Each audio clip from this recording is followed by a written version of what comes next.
Chapter 18. A Fellowship of Russian Entrepreneurs.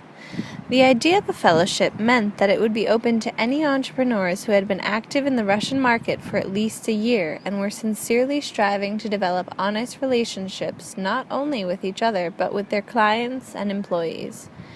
Representatives of various non-profit societies tried to persuade me that today's entrepreneurs were cool to the idea of any form of organization, that the age of faith-based euphoria had passed, and that membership in societies one could join simply by paying a modest fee had diminished catastrophically. They argued furthermore that the idea of organizing a fellowship with additional requirements involving the ethical standards of both the entrepreneur and the enterprise was simply absurd. My old friend Artem Tarasov, having heard about my arrival in Moscow and what I was up to, came to one of the round tables. He set to work on drafting documents, including an appeal to entrepreneurs. He laid out several thousands of dollars so I could make up glossy brochures to give out to delegates at a small business congress being organized in Moscow. But the congress organizers decided not to allow any brochures on the fellowship to be handed out, no doubt fearing competition from us. As a result, secretarial staff and students positioned themselves just outside the entrances to the Rossiya Hotel, trying to hand delegates folders containing the brochures. They stood there withstanding both the cold and attempts to chase them away by the militia, who thought some kind of illegal selling might be taking place. Artem Tarasov still managed to take a package of brochures into the Kremlin Palace of Congresses where the Congress was being held, though, unfortunately, only a rather small quantity. The operation we had placed so many of our hopes in and ended in failure. Organizing the fellowship was proving to be an impossibility. The difficulty was that getting the necessary information out to all the entrepreneurs across the country required a huge outlay of rubles on printing and postage costs, since favorable responses were coming in from only 10% of the people we managed to reach. The required funds were simply not available. Besides, the League executive kept back a portion of the membership fees as an office space rent, as they had no other source of funds. Sensing some sort of snag, the League stopped giving out money for organizational expenses altogether, in spite of the fact that the membership fees had been specifically earmarked for organizational expenses. The League needed to use the entrepreneurs' membership fees just to cover operating costs, they explained. Then they began holding back wage payments for the secretarial staff. I was obliged to vacate the League's premises, leaving behind my second computer, which had been purchased with funds from the entrepreneurs who had joined the fellowship. How come? Queried my students in bewilderment. Students who had spent hours working out computer programs at their own expense. We've been doing the work which this non-profit organization, according to its own constitution, is supposed to carry out, and here they're treating us like tenants and spitting on the entrepreneurs in the process. The League executive argued the office rent must be paid. With what was left of the secretarial staff, I tried to carry on the work out of one of the entrepreneurial trade unions' offices, but the same situation repeated itself there.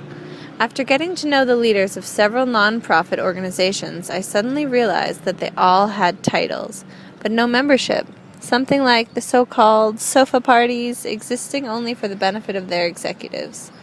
While this was not true of the Farmers and Peasants Association headed by Vladimir Megré, and there may be other exceptions, this was the general state of affairs at the time. Even today, there is no non-profit organization in Russia bringing together any significant number of entrepreneurs, and those that do exist are of the sofa party variety. Why?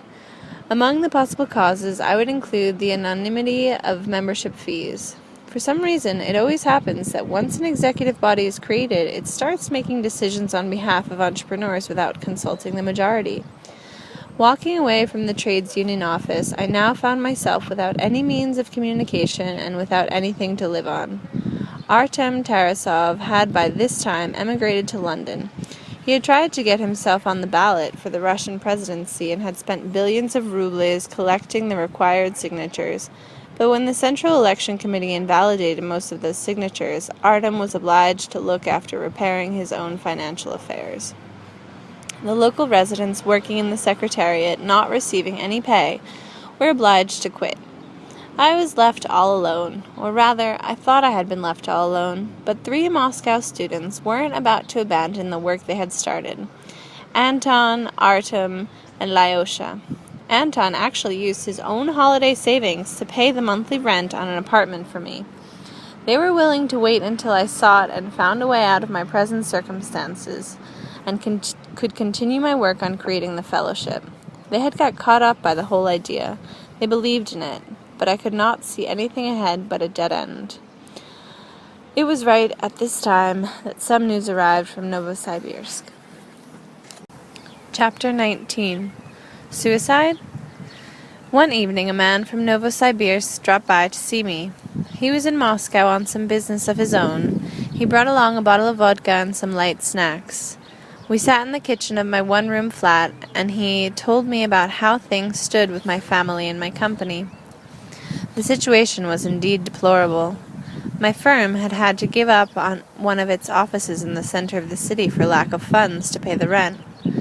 Our automobile spare parts store had had to close. The workers there tried selling shoes, but their debts only increased. The entire responsibility fell on my shoulders. And here you're up to goodness knows what. A lot of people are saying you've gone mad. You should have worked out things at the company first and then gone off and done your own thing, whatever it is. Nobody there has faith in you anymore. As we were finishing off the bottle, he asked me, "You want me to tell you my honest opinion? What they expect of you?" "Go ahead," I replied. "They would like you to do away with yourself, or at least disappear for good. You be the judge. It's impossible to start anything now without any seed capital. And here, not only do you not have any seed capital, you don't even have enough to live on. And your debts have been building up like crazy. You know, nobody's ever heard of someone climbing out of a hole like that. But with you out of the picture, your death will settle everything, and they can divide up what's left of your estate. Your wife says that according to the horoscope, you're a Leo, and you've just been wasting your whole life away, so you should die in poverty, just like in the horoscope. Come on now, why did you undertake that second expedition? Nobody can figure it out." In spite of the fact that we were both pretty drunk, when I awoke the next morning, I had a clear recollection of the whole conversation. His arguments were forceful and convincing. Novosibirsk was a dead end. There was a dead-end situation here in Moscow, too.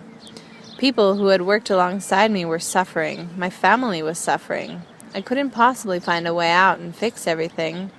There was simply no way out. Only my death could put an end to the suffering. Of course, suicide is never the right thing to do, but according to the logic of events, my suicide would relieve the suffering of others, and if that was the case, then he was right, and I had no right to live. And so I decided to do away with myself. The thought of it even brought comfort to me. I was freed from the need to undertake a torturous search for a way out of my present situation, since I agreed that death was the way out. I cleaned up the apartment a bit and wrote the landlady a note to say I wouldn't be back. I decided to go to the trades union office to put the fellowship files in order. Someone, okay, maybe not now, but later perhaps, would carry on with the work. The only question was, how would I do away with myself when I didn't even have enough money to buy the poison? Then I really began thinking, maybe it shouldn't look like a suicide. Maybe I'll go take a dip in the river, just like walruses, and I'll jump through a hole in the ice and drown. So I headed off toward the river Moskva River. As I was making my way through an underground passageway at the Pushkinskaya metro station, my ear all at once caught a familiar melody. It was being played by 2 young girls on their violins. An open violin case lay on the pavement in front of them, and passers-by were tossing in money. A lot of buskers make extra money like that at metro stations, but the way these 2 girls were playing their sweet melody amidst the bustle of noisy pedestrians and the screeching of trains in the background caused many a passer-by to slow down and listen. As for me, I couldn't help but stop dead in my tracks. The violin bows were echoing a melody I had heard only once before. in the Siberian taiga, a melody sung by Anastasia. Back there in the taiga, I had once asked her to sing something of her own, a song I had never heard before, and she came out with this extraordinary, unusual, captivating melody without words. She started by screaming like a newborn baby. Then her voice began sounding ever so quiet and tender. She stood beneath a tree, her hands clasped to her breast, and it seemed as though her voice was a lullaby, gently caressing a little baby, trying to tell him something. Her voice was so quiet it caused everything around to be still and listen. Then she seemed to be filled with delight at the little one waking from sleep.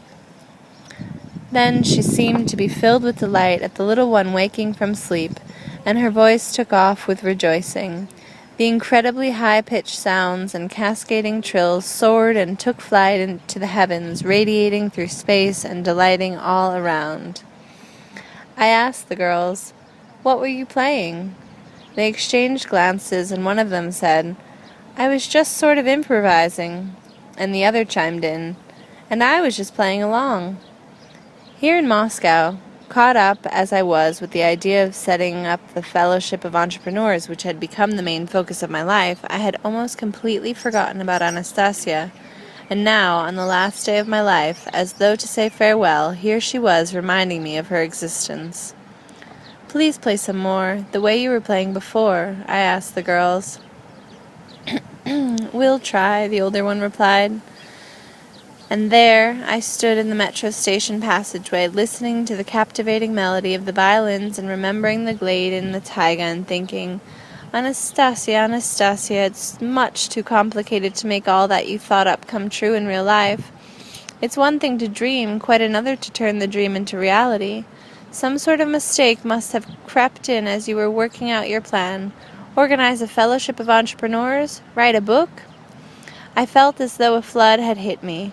Repeating these last two phrases over and over again, I felt there was something out of place there. Something wasn't right. Back there in the taiga, the words had been spoken not quite in the same way. But how? How else could they have been said? As I continued repeating them, I happened to switch the word order and heard myself saying, "Write a book, organize a fellowship of entrepreneurs." But of course, the book should have been written first. The book was supposed to settle all these questions and most importantly spread information about the fellowship. Yikes, how much time I realized I had wasted. And in the meantime, look at how complicated my personal life had become. All right then, I'll get busy, I thought. At least now it's clear just what I should be busy at. It's absurd, of course. Someone who doesn't know how to writing a book. Especially one he expects people to actually read. But Anastasia had faith it would work out. She kept trying to convince me. Okay, that means I've really, really got to try now. And I've got to see it through to the end.